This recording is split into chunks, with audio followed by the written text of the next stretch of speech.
허승규의 뉴스 농장. 네, 허승규의 뉴스 농장, 허승규 대표 없는 허승규의 뉴스 농장 진행해 보도록 하겠습니다. 방금 전까지 저희가 녹색 정치에 대해서 이야기를 해봤는데요. 녹색 정치 떠오르는 루키 정치인 우리 최혜성 선생님을 모셔봤습니다. 반갑습니다. 네, 안녕하세요. 저는 최혜성이라고 하고요. 녹색당 정치인입니다. 청소년 녹색당에서 활동을 했었고요. 지금은 청소년 녹색당 비상대책위원으로 활동하면서 지내고 있습니다. 아, 네. 혜성님의 고향이 경상북도 상주라고 들었습니다. 네, 그렇습니다. 우리 대구 경북의 정치나 언론을 이야기하는 뉴스농장에 걸맞는 또 지역 정치인을 한번 모셔봤는데요. 우리 최혜성 선생님의 정치 경로, 또 정치 인생, 그다음에 또 청소년 녹색당을 운영해 보신 이런 경험들을 들어보는 시간을 가져보도록 하겠습니다. 얼마 전에 그 혜성님께서 기고를 하나 하셨습니다. 네, 그렇습니다. 오마이뉴스에 실렸죠. 혹시 어떤 기사였는지 좀 설명 좀 부탁드리겠습니다. 최근에 피선거권 연령도 낮아지고요. 피선거권 연령에 더해서 정당 가입 연령도 낮아졌습니다. 11월 6일 청년의 날 기념식 축사에서 이준석 국민의힘 대표가 이런 말을 합니다. 이제 지방선거를 앞두고 국회에서 정개특위를 준비하는데 우리 당은, 그러니까 국민의힘이죠, 현행 지방선거와 국회의원 선거에 출마할 수 있는 연령 제한 25세를 철폐하도록 하겠다라고 얘기를 합니다. 그러니까 우리 청년들의 희망, 그렇죠. 우리 2030 청년들이 그렇게 좋아한다고 알려진 우리 이준석 당대표께서 네.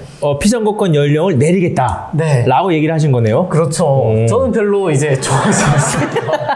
물론 허 대표님도 안 좋아한다고 했어요. 그렇죠. 예. 약간 이제 녹색당 사람들은 별로 안 좋아하는 것 같더라고요. 네네. 일부 2030이 좋아하는. 그렇죠. 네. 이준석 대표가 아무래도 2030 청년들의, 남성들의 지지를 받고 있다 보니까 그런 정책을 낸 게 아닐까 싶어요. 네. 그 다음날 송영길 더불어민주당 대표도 이런 얘기를 합니다.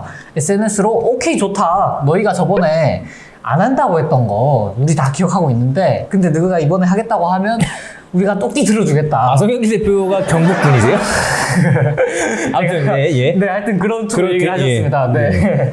이제 저는 그걸 보고 상당히 기대가 되더라고요. 항상 피선거권 연령 하향이나 아니면 네. 정당 가입 연령 하향 언젠간 해야지요 라면서 미적대던 경우가 대부분이었는데요. 이번에는 양당 대표가 이렇게 나름 합의 아닌 합의를 SNS로 하지 않았습니까? 그래서 이게 낮아질 수도 있지 않을까 하는 기대감을 실어주는 그런 맥락이 있었고요. 네. 그 다음 이제 논의가 계속 이어지다가 12월 28일 날 정치개혁 특별위원회가 열립니다. 12월 28일 날 그 피선거권 연령이 만 25세에서 만 18세로 내려가는 그 법안이 통과가 됩니다. 피선거권은 선거에 출마할 수 있는 권리인 거죠? 그렇죠. 네네. 피선거권 연령이 만 25세였는데요. 네. 왜 만 25세인지 아시나요?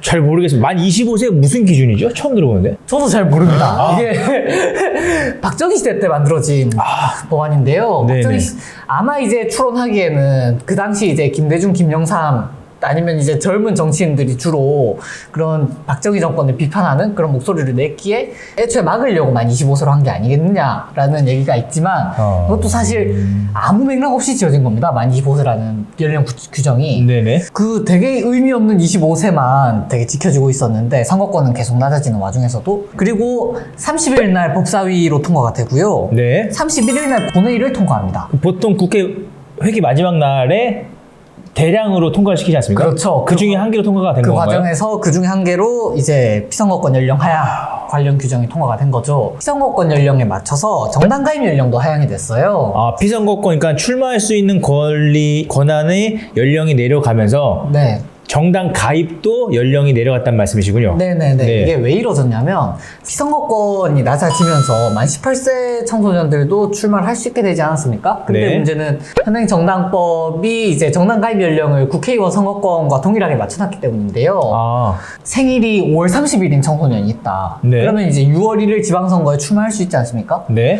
그런데 5월 30일 날 출마를 하려면 그전에는 그런 이제 정당에서 경선을 거친다거나 그럴 수가 없는 것이죠. 왜냐하면 정당 가입이 애초에 불가능하기 때문에. 아, 말이 안 되는군요. 그렇죠. 후보 등록을 하려면 공표를 받아야 되는데. 그렇죠. 그 과정에서 당내에서 경선을 하지 못하게 되는 겁니다. 아. 왜냐하면 정당 구성원이 아니기 때문에 정당 공표를 줄 경선에 수가 없네요. 그렇죠. 참여를 할 수가 없죠. 그런 맥락에 더해서 이제 정당 가입 연령을 하향하는 논의도 같이 이루어졌는데요. 네. 31일 피선거권 연령 하향이 통과된 이후에 1월 4일부터 정개특위 논의에 착수가 합니다. 네. 그리고 5일 정개특위에 통과가 돼요. 10일에 법사위 통과가 되고요. 11일 본회의를 통과합니다.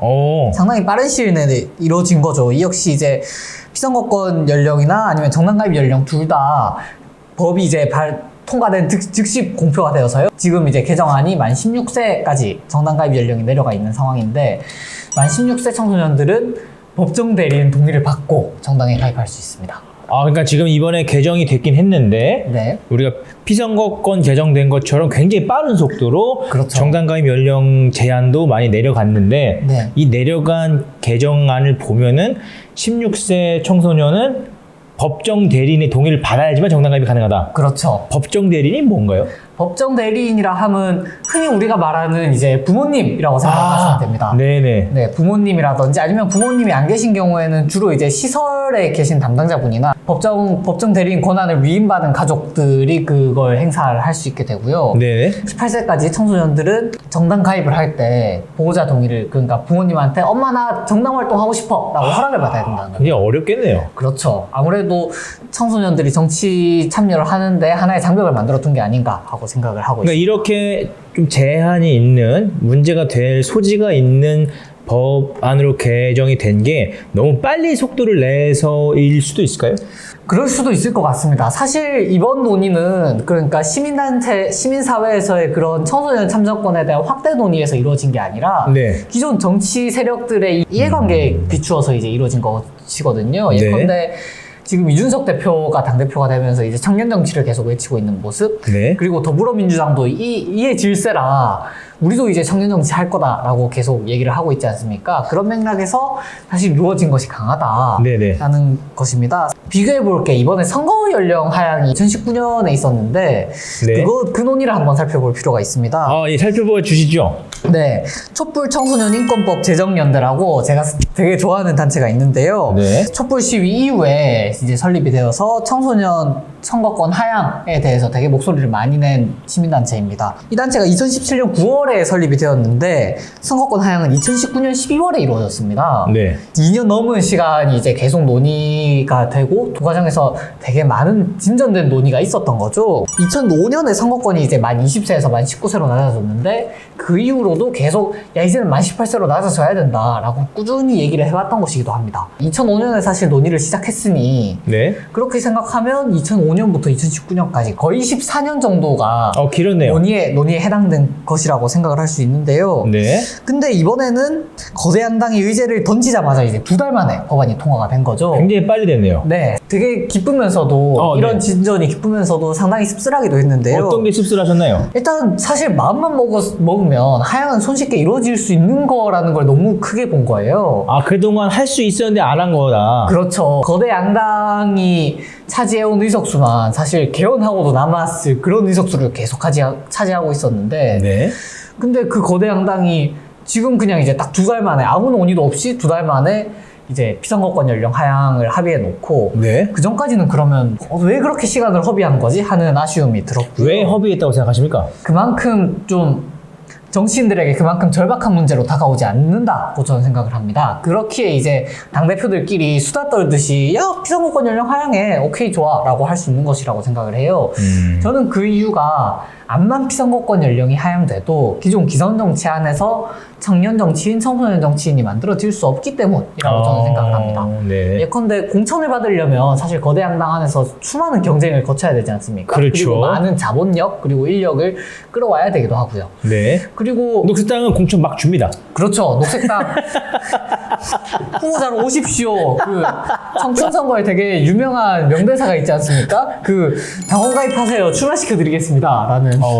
그 이제 근데 거대 양당에서는 그런 경쟁 그리고 이제 그 과정에서 당선으로 이루어지는 특히 이제 지역으로 내려가면 내려갈수록 공천이 곧 당선으로 이어지는 상황에서는 당내 정치에서도 되게 많은 이제 인력과 자본력이 투입이 되는 거죠. 네. 그 과정에서 과연 청년 정치인, 청소년 정치인들이 그만큼의 기성 정치인이 끼쳤던 영향력을 행사할 수 있겠는가? 그렇죠. 네. 민주당 지도부 그리고 국민의힘 지도부들은 이런 생각을 하는 거죠. 어차피 피선거권 연령 내려도 그 청년들, 청소년들 정치에 참여 못할 거다. 우리 자리 위협을 못할 거다. 기성 정치 틀을 그대로 유지만 하고 있으면. 네. 그렇기에 이게 그만큼 좀 정치적 어젠다로 예컨대 청년이라는 우리가 의제를 계속 이야기하기 위해서 마치 이제 선심 쓰는 양 계속 논의가 될 수 있는 시혜적인 태도로. 그렇죠. 그 이제 아까 말씀하시던 와중에 청소년 참정권이라는 얘기를 해주셨습니다. 선거권, 뭐 피선거권, 정당 가입 연령 제한 등등. 네. 이런 청소년 참정권에 대해서 여러 가지 활동도 있고 운동도 있는데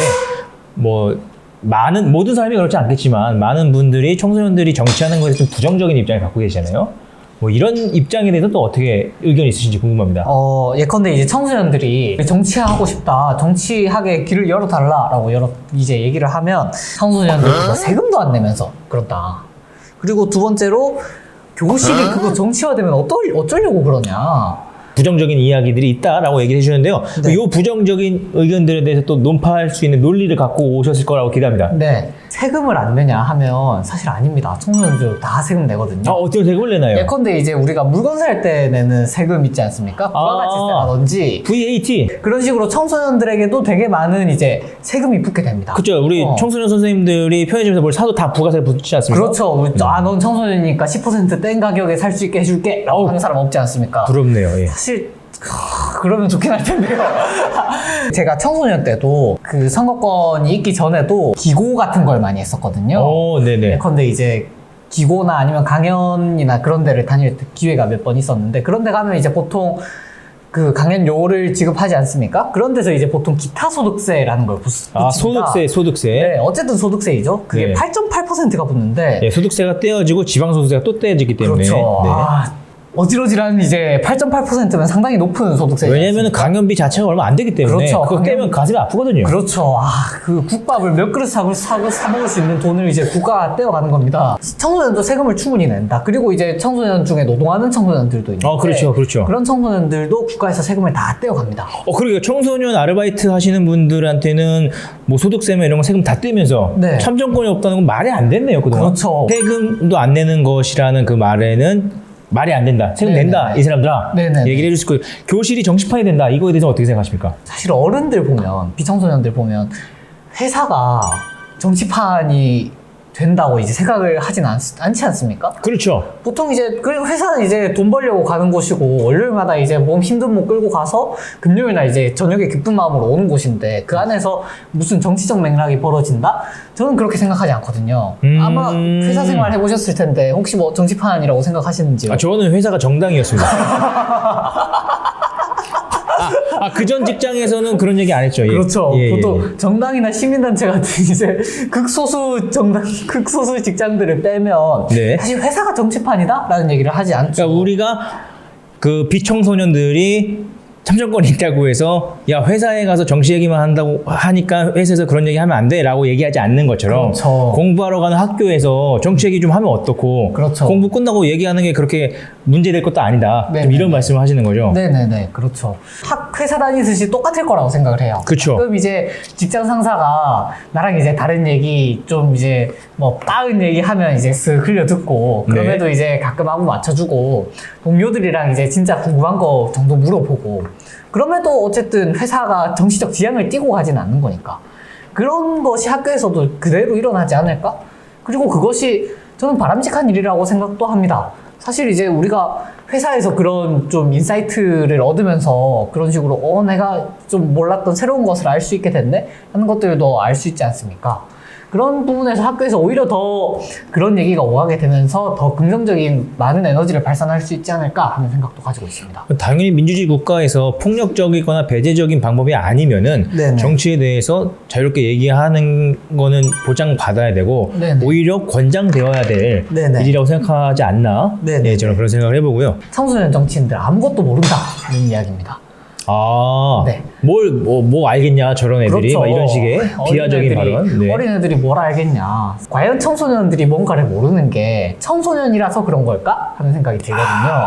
제가 이제 정당 활동 본격적으로 시작한 게 정당 가입을 18년도에 했고 정당 활동 본격적으로 시작한 건 19년도 8월 정도부터인데요. 네. 그렇게 치면 이제 정당 가입한 지는 이제 5년 차가 되어가는 거고 활동한 지는 한 3, 4년 차가 되어가는 겁니다. 네. 지금 이제 모 대선 후보는 이제 대선 정치를 시작한 지 한 150일 정도밖에 안 됐단 말이에요. 근데 사실 내는 메시지들을 봤을 때 과연 이제 정치를 150일, 뭐 200일 정도 한 사람이 그런 숙련된 정치 메시지를 내고 있는가?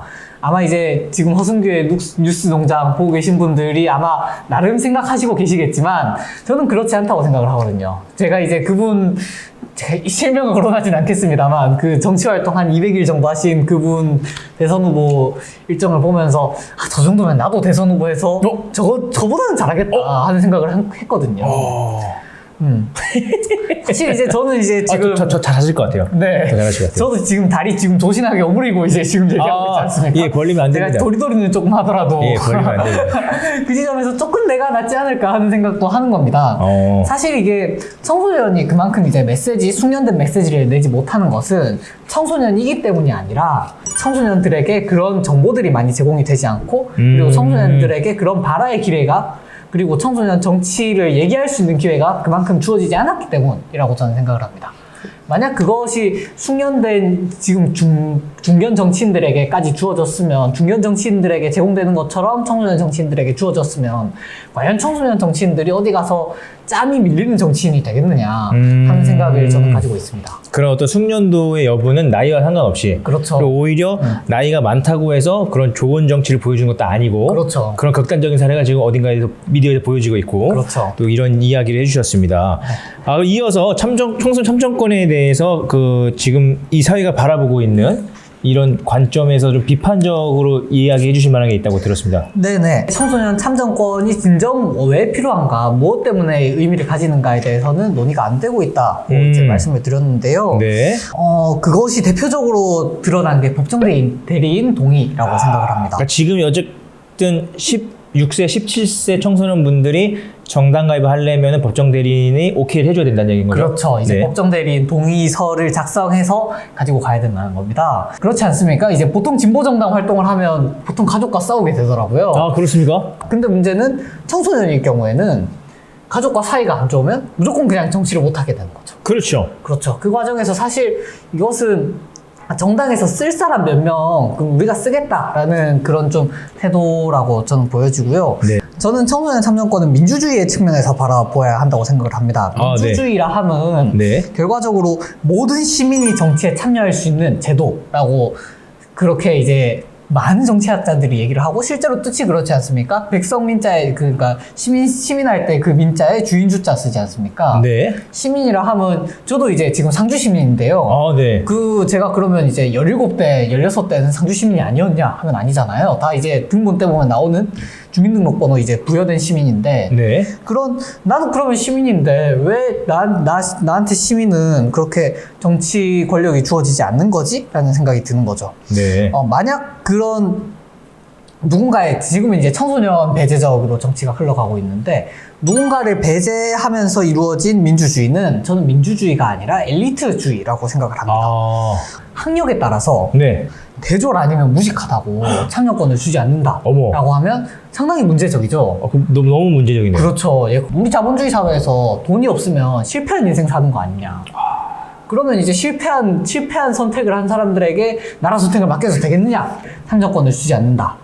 그렇다면 사실 되게 문제적이라고 비판을 받을 겁니다. 맞습니다. 근데 왜 청소년들 배제하는 것은 청소년들이 아직 뭘 모르니까 청소년들 보호해줘야 되니까 하는 이유로 민주주의 가치를 훼손하면서까지 그런 얘기를 하는가 그리고 그것은 왜 용인되는가에 대해서 한번 우리가 생각해 볼 필요가 있다고 생각을 합니다. 굉장히 의미가 있는 일이네요. 우리가 돈 없거나 학력이 부족한 사람을 배제하는 거에 대해서는 크게 문제의식을 느끼는데 그렇죠. 청소년분들의 참정권이 배제되는 거에 대해서는 크게 문제의식을 못 느꼈다는 것 자체가 그렇죠. 굉장한 선입견이었던 것 같습니다. 그렇죠. 네. 엄마 아빠 나 정치 참여하게 해줘. 나 이런 정당 저 같으면 이제 난 녹색당 들어갈 거야. 녹색당 들어가게 해줘. 라고 허락을 받아야 되는 지금 규정상 그렇게 돼 있거든요. 네. 네, 근데 만약 이제 우리 부모님이 국민의힘 지지자였다. 아, 네. 우리 공화당 지지자였다면 아, 네. 막 우리 집 막 그 안방에 태극기가 꽂혀 있다면 어머, 예. 그러면 이제 내가 녹색당 활동을 할 수 있었을까 하는 생각이 드는 겁니다. 물론 이제 녹색당은 정당 가입할 때 연령도 이제 제한을 두지 않고 어떤 제한도 두지 않습니다만 네. 만약 민주당 활동을 한다? 아. 민주당 같은 경우에는 그런 제도를 충실히 지키고 있거든요. 네네. 그런 과정에서 그러면 나는 민주당을 지지하지만 민주당 정당이 되지 못하는 막 집에는 태극기 꽂혀 있는데 내가 막 조국의 시간 이런 걸 사갖고 간다. 그렇죠. 와, 그럼 어떻게 될까요? 집안이 이제 풍비박산 나겠죠. 우리 공화당 부모님 지지하시는 부모님들은 민주당 아들이 반대하면 그러면 우리 공화당에 가입을 못하냐? 그건 또 아니지 않습니까? 그러네요. 그렇죠. 그 과정에서 결국 그 청소년 자녀는 자기가 이제 활동하는데 그런 선택에 전혀 그 권리가 없네요. 그렇죠. 제한을 받으면서 그 지점에서 상당히 문제적이고 조국수 집회를 간다. 네. 저는 그럴 수 있다고 생각을 합니다. 당연히 이제 우리나라 그럼요. 주권 시민으로서 갈수 정치 있죠.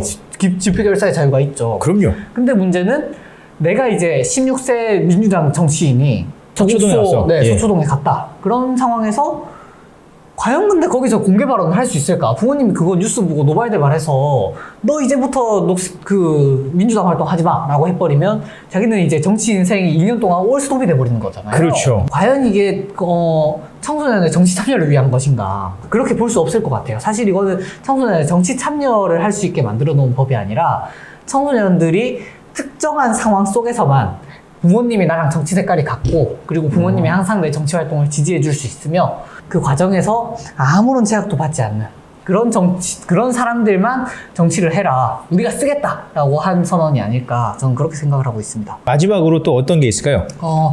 전선이 하나 더 생겼지 않습니까? 그러니까 청소년은 정당 활동을 할 수 없어 라는 문제에서부터 네. 청소년은 정당 활동할 때 부모님 허락을 받아야 돼 라는 이제 전선까지 생겨버린 겁니다. 아, 네네. 사실 이 논의는 부모님 허락을 받아야 된다는 문제는 정당 활동에서 이때까지 하나도 나오지 않은 문제인데 이번에 법이 하나 생겼으니 오히려 더 이제 문제 제기를 해야 될 것이 늘어나는 것이죠. 많은 사람들은 이제 진전된 안이라고 얘기를 하지만 심지어 청소년 단체 안에서도 그런 안이 나오고 있지만 저는 그런 생각에 전혀 동의하지 않고요. 그러니까 이번 개정이 진전되었다는 의견에 동의하기 어렵다. 그렇죠. 원래는 이제 정당 가입 연령만 낮추면 되는 일이었는데 네. 보호자 동의까지 이제 없애야 되는 거죠. 네네. 그만큼 더 많은 언어를 만들어내야 되고 네. 되게 많은 사람들과 많은 단체들과 싸워야 되는 그런 과정에서 사실 활동가로서 큰 아쉬움이 있었습니다. 앞으로 이런 문제적인 인식들 또 문제적인 계약에 대한 얘기를 뛰어넘기 위해서 어떤 식으로 바뀌면 좋겠다라는 또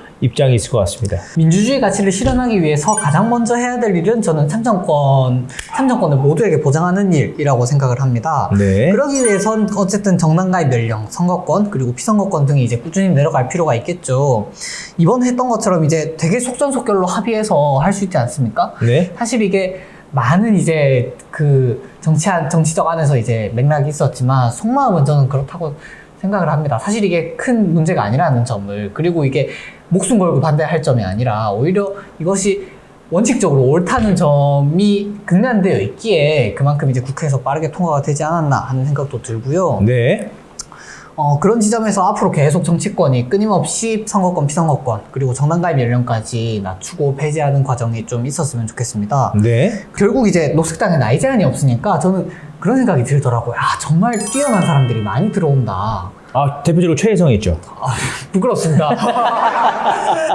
정말 청소년 활동가들 중에, 정당분들 중에 정말 좋은 활동가들이 많거든요. 거대 양당에는 또 얼마나 있겠느냐. 사실 이게 지지율에서 큰 차이가 있지 않습니까? 사실 10대에서 암만 이제 녹색당이 지지율이 높다 해도 민주당, 국민의힘 비하면 이제 약하죠. 네, 아직 미미한 정도인데 네. 그 과정에서 그러면 국민의힘 청소년 지지하는 청소년들, 민주당 지지하는 청소년들은 여기에 몇 배는 더 많은 청소년 정치인들이, 뛰어난 정치인들이 있을 거 아니냐 하는 생각이 드는 겁니다. 네. 민주당, 국민의힘이 청소년 정치 참정권을 확대해서 얻을 수 있는 이익이 얼마나 되는가, 그런 뛰어난 인재를 발굴해내고 그리고 실제로 이제 선보이고 당선돼서 일할 수 있게 하는 그런 상황에서 사실 계산기를 두드려보면 녹색당이 그 계산기 제일 먼저 두드려서 지금 되게 많은 청소년 정치인들 만들어냈고, 이제는 국민의힘, 민주당이 그런 계산기를 두드려 볼 때가 됐다. 이게 충분히 단순히 이제 민주주의 원칙에서 뿐만 아니라 실리적으로도 충분히 의미 있는 이야기다라고 저는 말씀을 드리고 싶습니다. 더불어민주당 국민의힘이 한번 잘 고민해 보십사. 녹색당은 지금 이제 나이 규정에 굴하지 않고 다 받고 있기 때문에 지금 이득 보고 있다. 너희도 한번 해봐라. 이제 자랑 삼아 이제 말씀을 드리고 싶습니다. 지금까지 영상을 보셨다면 이미 아시겠지만 우리 녹색 정치인 최성원 선생님께서 말씀도 정말 잘하시고 정말 깊이 있는 내용들을 이렇게 얘기해 주셨는데 이 정치인 최성이 어떻게 지금까지 이 자리에 걸어가게 됐는지 좀 이런 정치 여정을 좀 들어보는 시간을 좀 가져보고 싶은데요. 좀 어떤 학창시절을 보내셨나요? 어릴 때부터 일단 제가 정치에 관심이 많았어요. 이제 부모님도 알아서 이제 집회도 다니고 뉴스도 이제 따라보다 보니까 네. 제가 그걸 보면서 느낀 거 세상이 되게 문제적이다 하는 생각이 들었어요. 사실 이제 뉴스 같은 거 보면 누가 계속 죽고 누가 계속 이제 뭐 안 좋은 일들이 일어나고 그런 소식들을 주로 많이 접하지 않습니까? 네. 특히 이제 저는 경상북도 상주 사람인데요. 네. 제 주변에서는 그런 일들이 있는 거죠. 자꾸 산을 파고 그리고 강을 파내려 가고 주변에서 되게 많은 그 혐오들을 마주하고 또래 집단 사이에서 네. 그리고 이제 사실 이제 공동체 구성원들을 같이 사는 동료가 아니라 경쟁에서 이겨야 되는 대상으로 바라보고 그런 것들이 참 저는 아쉬웠어요. 근데 되게 많은 사람들은 그래도 예전보다 나아졌지 않느냐 라면서 되게 이제 그런 얘기들을 많이 하시더라고요. 저는 좀 어쨌든 지금 고통받는 사람들이 있는데 지금 이게 분명히 문제인데 지금 이전보다 나아졌다고 그냥 우리가 만족하면서 살아야 되나? 우리는 계속 꾸준히 대안을 얘기해야 되지 않을까 하는 생각을 좀 가지고 있었습니다. 학교를 저는 이제 백원초등학교, 내서중학교라는 학교를 다녔는데요. 이게 상주에 있는 학교들인가요? 네네, 둘 다 네. 상주에 있는 학교입니다. 지금 아마 쳐보면 이제 미래학교라는 이제 그 호칭을 달고 있을 거예요. 이번에 임종식 교육감 들어오면서 이제 지정을 받았는데 그 전에 이제 되게 많은 실험적인 체험형 시도들 그리고 사회 연계적인 시도들을 많이 해서 그 성과로 이제 미래학교 지정을 받았습니다. 네.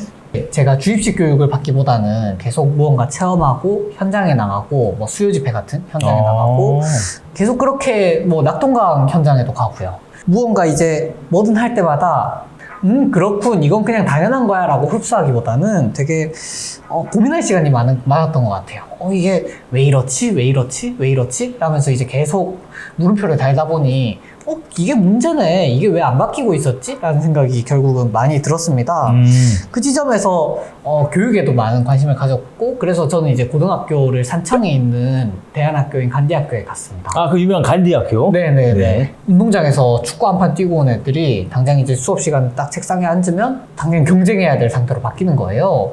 저는 너무 그게 슬프고 슬픈 일이죠. 네, 정말 안타까운 일인 것 같더라고요. 내가 얘를 이기기 위해서 나만 혼자 공부하고 되게 남들에게 도움을 주려고 하지 않는 그런 내 모습을 상상하는 게 너무 힘들어서. 선생님, 금산, 제천, 산청 중에 어디가 제일 먼저 개교했어요? 산청이 먼저 이제 산청에서 대안학교 운동이 시작이 됐습니다. 특히 이제 간디학교가 그런 부분에서 좀 대안학교 운동을 선도한 학교로 좀 자부심이 있는데요. 중고 통합으로 운영을 하다가 이제 교육청에서 그런 얘기를 한 거죠. 고등학교는 그때 인가였는데 중학교는 인가를 받지 않은 비인가 학교였거든요. 이 둘을 같이 운영하는 것에 대한 문제 제기를 했고 네. 그 과정에서 이제 중학교는 제천으로 오고 그 과정에서 또 이제 설립자 생각도 다양한 생각을 또 이제 가지고 있어서 금산에도 또 학교를 하는 제천에 있는 간디는 중학교예요? 중학교가 이제 또 중고 통합으로 변했습니다. 그러나 이제 거기는 비인가 학교고요. 그 과정에서 되게 많은 실험적인 고민들을 하고 있는 곳이기도 합니다. 지금 대안학교 운동이 대략 한 20년 정도 돼 있는데 되게 20년 동안 선생님들이 안 바뀐 거예요. 교사분들이. 되게 그 당시에 썼던 글들 보면 상당히 변혁적인 글이고 상당히 되게 많은 사람들의 심금을 울리는 글인데 지금 많은 대안학교들 안에서 성폭력 사건이 터지고 있고 그리고 더 이상의 교육 변혁이 저는 이루어지지 않다고 생각을 하고 있는데 그런 과정에서 정말 그 대안을 상상하는 꾸준히 더 나은 삶을 상상하는 힘이 얼마나 중요한 것인가 하는 생각을 특히 더 간디학교 다니면서 했던 것 같아요. 굉장히 어떻게 보면은 비판적인 사고를 하는 그런 좀 경험을 하셨던 것 같네요. 네네네, 그랬던 것 같습니다. 간디학교에서 사실 이제 되게 저는 이제 입시를 크게 신경 쓰지 않고 살았기 때문에 그런 과정에서 친구들과 같이 무언가를 수다 떨면서 기숙사 이제 저희는 기숙사 학교였는데 기숙사 이제 방에서 이제 심심하니까 얘기를 하는 거죠. 너 이거 막 정치 관련된 얘기도 하고 아니면 우리가 같이 잘 살려면 어떻게 해야 되는지에 대한 얘기도 하고 과연 이제 대학을 가지 않는 삶은 어떤가 우리가 그런 걸 계속 고민하기도 하고 그런 좀 고민의 시간이 많이 주어졌던 것 같아요. 그때부터 녹색 정치를 좀 고민을 하셨던 거네요. 저는 그랬습니다. 그러면은 그러다가 우리 정치인 최혜성은 녹색당을 어떻게 만나게 되나요? 상주에서 계속 고민을 하고 친구들과 같이 다녔어요. 되게 간디학교라는 새로운 공간을 가게 되면서 어찌 보면 유학을 간 거죠. 네. 한청으로. 네. 경상도를 벗어나서 이제 경상북도를 벗어나서 유학을 가게 됐는데 그 행정구역상 어디죠? 경상남도 산청입니다. 이제 지리산 있는 쪽인데요. 경상남도 상천군이죠. 네네. 상천군. 네. 되게 상주랑 분위기도 다르고 간디학교라는 특성상 되게 다양한 지역에서 사람들이 모이더라고요. 네. 그 지점에서 페미니즘이나 아니면 퀴어 같은 다양한 의제도 접하고 그러면서 되게 이런 걸로 활동해보고 싶다라는 생각이 들었어요. 네. 내가 되게 그냥 나 혼자 생각하는 것보다 되게 많은 사람들과 관계 맺으면서 할 수 있는 게 있겠구나라는 생각이 들어서 네. 그때 녹색당을 알게 됐습니다. 아, 진보적이면서 가장 그 문제의식을 잃지 않는 정당이라고 생각을 했어요. 우리가 어떤 삶을 살아야 되는지 그리고 지금 우리가 이뤄내온 성과에 국한하지 않고 그 성과는 그 성과대로 인정하되 그 성과를 그대로 이어가기 위해서 또는 그 성과가 문제적이라면 그걸 어떻게 바꾸기 위해서 그런 고민들을 계속하는 정당이 녹색당이라고 생각을 해서 지금도 그렇게 생각하십니까? 저는 그렇게 생각합니다. 녹색당 미래가 있다면 녹색이라는 말이 정말 아까 허승규 대표님께서 또 말씀하셨지만 녹색이라는 말이 어떠한 의미를 가지고 있느냐 우리가 산을 볼 때 보통 녹색이라고 하지 않습니까? 산이나 초원 같은 거. 네. 근데 그 안에 보면 사실 이제 갈색 흙도 있고 그리고 이제 빨간색 무당벌레도 있고 되게 많은 색을 포함하고 있는 색이 저는 녹색이라고 생각을 합니다. 그리고 그 길만이 다양한 생명체가 살고 그런 길만이 우리가 지속 가능한 삶을 살 수 있는 힘이기도 하고요. 그런 지점에서 녹색은 정말 많은 색을 포용하고 있는 색이다. 그런 지점에서 그리고 상당히 미래지향적인 색이다라고 저는 생각을 했어요. 방금 전에 이제 간디 학교로 유학을 가시면서 네네. 다양한 의제에 이제 관심이 생겼다. 페미니즘이라던가 퀴어 문제 이런 의제에도 관심이 생겼다고 하셨는데 물론 아까 방금도 이제 청소년 참여권 얘기도 해주셨고 네네. 또 어떤 주제에 또 관심이 좀 있으신 편인가요? 일단 기후위기에 가장 큰 관심이 또 기후위기, 있고 그리고 네. 페미니즘이나 성소수자 의제 사실 저희 학교에 이제 트랜스젠더 선생님이 교생 선생님으로 오신 적이 있었거든요. 그 과정에서 되게 많이 그 이분법적으로 갈라치기에서는 알 수 없는 것들이 분명히 있구나라는 생각도 많이 했었고 그리고 사실 이제 제가 대안학교 많이 다녔으니까 교육도 많이 있고 낙동강 봤으니까 난개발도 있고 네. 도시계획도 관심 있고 사실 제가 관심 있는 주제가 엄청 많아요. 네네. 근데 이제 그 관심 있는 주제들 중에 공통적인 게 무엇이냐 뭐가 있을까요? 결국 내 주변에서 어떻게 되는가에 대한 고민이 많이 컸던 것 같아요. 그러니까 내가 내 주변의 공동체원들과 내 주변의 사람들과 그리고 내 지역과 어떻게 무언가를 바꿀 수 있는가에 대해서. 예컨대 난개발의 경우에는 저희 이제 상주로 오니까 갑자기 낙동강을 막 파헤쳐놓고 있는 거예요. 네네. 사실 그리고 또 이제 제가 상주에 살게 된 계기도 제가 울진에서 태어났는데 한 3살 때쯤인가 4살 때쯤 부모님이 원전을 피해서 핵발전소를 피해서 상주로 이사를 온 거거든요. 그렇구나. 네. 핵발전소 난민이라고도 볼 수가 있죠. 네네. 지금은 이제 자꾸 도로를 짓거나 아니면 산을 깎아서 태양광 발전을 만들기도 하고요. 지역과 내가 살고 있는 공간에 대해서 많은 고민을 하는 것 같아요. 교육 관련해서도 사실 저는 4년 동안 이제 그러니까 3년 동안 일단 고등학교를 다녔고 산청으로 그리고 이제 지금은 이제 서울에서 공부를 하고 있는데 네. 내가 왜 상주에서 공부를 안 하려고 하지? 라는 생각이 들었어요. 왜인가요? 전 상주에는 다양성이 부족하다고 생각해요. 다양성. 그러니까 이게 분명한 현상으로 지지해 주어야 되면서도 되게 안타깝다고 생각을 하는 것이 청소년들이 공고로 진학하는 것에 대해서 되게 조금 안타깝더라고요. 어떤 면이세요? 보통 취업을 먼저 생각한다고 하는 것이 사람들과 커뮤니케이션을 맺는다기보다는 바로 일단 생계를 걱정해야 되는 그런 맥락에서 고민을 하게 되는 게 드러난 것이라고 저는 생각을 하거든요. 네. 서울에 사는 청소년들 같은 경우에는 대학을 가면서 더 많은 삶을 상상하고 그리고 더 많은 사람들과 멤버십을 맺고 그런 것들을 상상할 수 있는 반면에 지역에 있는 청소년들은 사실 공고 아니면 더 이상 뭐 상상력을 발휘할 수가 없는 거죠. 당장 지역 청소년들은 생계가 각박하기 때문에. 다른 것을 상상해 볼 경험 자체가 너무 적다란 말씀이시로 들립니다. 그렇죠. 그게 사실 이제 지역 경제 문제이기도 하고, 그리고 지역 교육 환경에 대한 문제이기도 하고. 다양한 의지에도 관심이 있고, 나를 둘러싼 공간들, 환경들, 이런 것에 관심을 가지다 보니까 네네. 자연스럽게 다양성에 대해서 네네네. 생각을 하시게 되는 것 같습니다. 우리 최혜성 선생님께서 녹색당의 다양한 활동을 하고 계시지만, 네.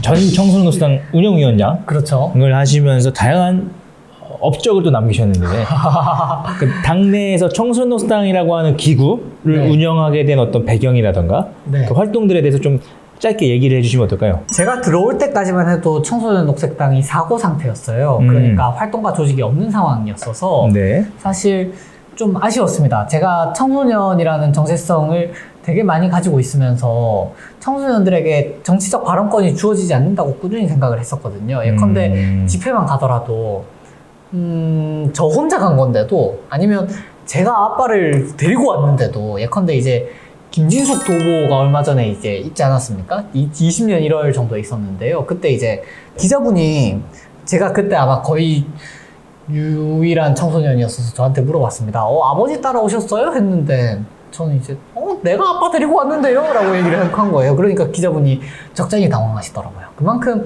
되게 청소년은 정치적 발언권에 대해서 상당히 수동적으로 인식이 된다.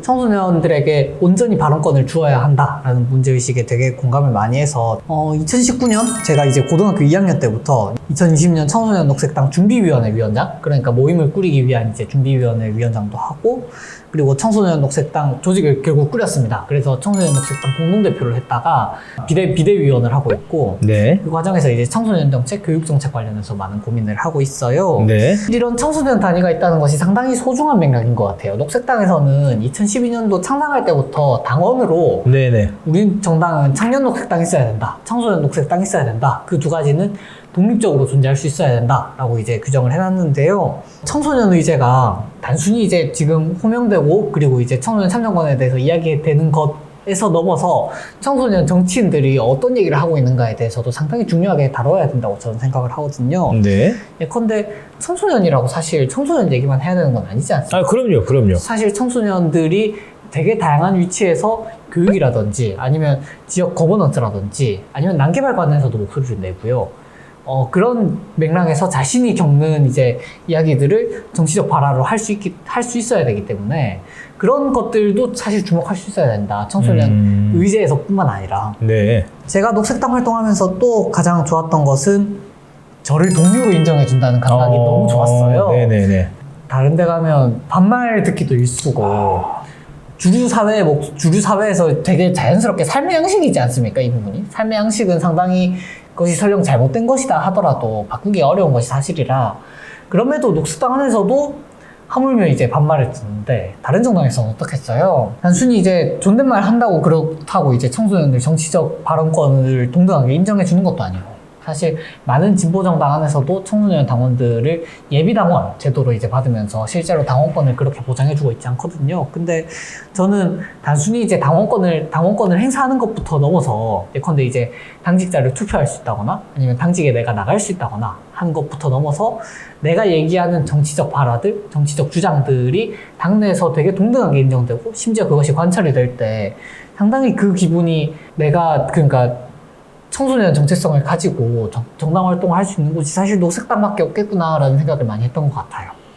그러면 그 청소년 녹색당 활동을 하시면서 다양한 고민들도 하셨고, 이제 말씀해주신 다양한 경험들도 하셨는데, 거대 양당에는 이런 시스템이 없잖아요. 청소년 당원들을 발굴하고 뭔가 같이 경험하고 공부할 수 있는 그런 시스템이 많이 없는데, 다른 유럽에는 또 막 젊은 나이에 총리도 되시고 막 의장도 되시고 당대표도 하시고 이런 것들을 이제 보면서 좀 부럽기도 하셨겠네요. 독일도 지금 상당히 이제 그런 제도가 잘 돼 있어서, 독일 녹색당 같은 경우에는 많은 청년 당원들이 이제 당대표를 하기도 하고요.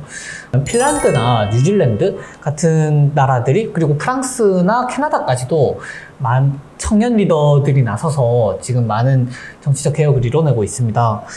사실 그 나라들의 공통점은 어릴 때부터 정당 활동을 할 수 있다는 점에서 공통점이 있어요. 왜냐하면 사실 이제 어릴 때부터 정당 활동을 해야 그만큼 많은 육성할 수 있는 시간이 주어지지 않습니까? 근데 지금 이제 당장 김종인 씨만 하더라도 김종인 씨가 상당히 정치적 짬밥이 대단하신 분이에요. 대한민국 비대위원장 김종인 선생님. 그렇죠. 예. 그분이 되게 정치적, 그러니까 정파가 다르더라도 정치적 원로로서 인정해 주시는 약간 비대위 전문가. 네, 그런 분이라고 제가 인지를 하고 있는데 네. 그분 같은 경우는 사실 1970년대부터 정치 활동을 해오신 분이다 보니 와, 사실 지금 50년 정도 하다 보면 그러니까 고인물이네, 고인물. 그렇죠. 눈 감고도 이제 정치판이 어떻게 들어가는지 보이게 되는 거죠. 사실 꼭 그런 정치인이 아니더라도 보통 이제 5선 정도 하면 대략 한 20년 정도가 되는데 그런 보통 사람들 중진으로 취급되지 않습니까? 안동에 8선 시의원이 있습니다. 8선이면 32년을 했네요. 진짜 원로 분이신데. 예, 원로. 예. 만약 근데 이제 제가 17인데요. 제가 만약 8선 정도 그러니까 32 더하면 지금 대략 한 49 아닙니까? 그래도 젊네요. 그렇죠. 49이면 지금 이제 어간한 대선 후보들보다 훨씬 젊은. 10살 더 넘게 젊은 그런 나이인데 그 49의 그런 이재갑 의원님처럼 짬바가 찬 아주 그냥 기성정치인이 될 수 있는 그런 환경이 마련이 되는 거죠. 결국 청년들에게 정당 가입 연령이 낮아져야만 정당이 청소년 정치인들을 처음부터 육성을 할 수가 있고 숙련도 있는 정치인들을 양성해낼 수 있지 않을까라는 생각이 듭니다. 왜 녹색당이어야만 하는지를 한 문장으로 정리를 해보자면 어떻게 표현할 수 있을까요? 저는 녹색당이 대안정당이라고 생각합니다. 제가 누누이 말씀드렸지만 계속 끊임없이 대안을 상상하고 그리고 그것을 계속 문제를 발굴해내고 하는 정당은 저는 녹색당이 가장 앞서나가고 있다, 선도하고 있다고 생각을 합니다. 어떤 거에 대한 대안이어야 될까요? 저는 계속 우리가 아픈 사람들, 소외된 사람들, 그러니까 삶을 온전하게 영위하지 못하는 사람들, 그리고 그런 다양한 비인간 동물들, 존재들에 대해서 저는 관심을 가져야 된다고 생각을 합니다. 우리가 계속 이때까지 많은 성과를 이뤄냈다고 하지만 그 성과가 우리의 성과로 이루어졌냐 하면 사실 저는 아니라고 생각을 하거든요.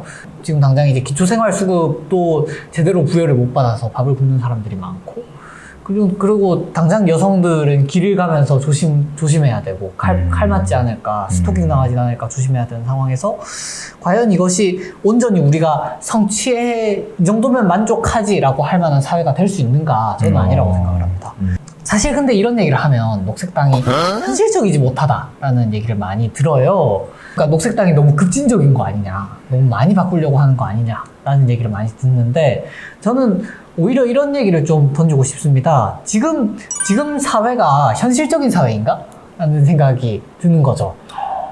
그런 노동자들이 정말 죽어나가고 그리고 여성 혐오 범죄는 꾸준히 일어나고 청소년들은 당장 이제 입시 경쟁에 자살하는 청소년들은 계속 꾸준히 있었고 그런 사회가 과연 현실적인 사회인가?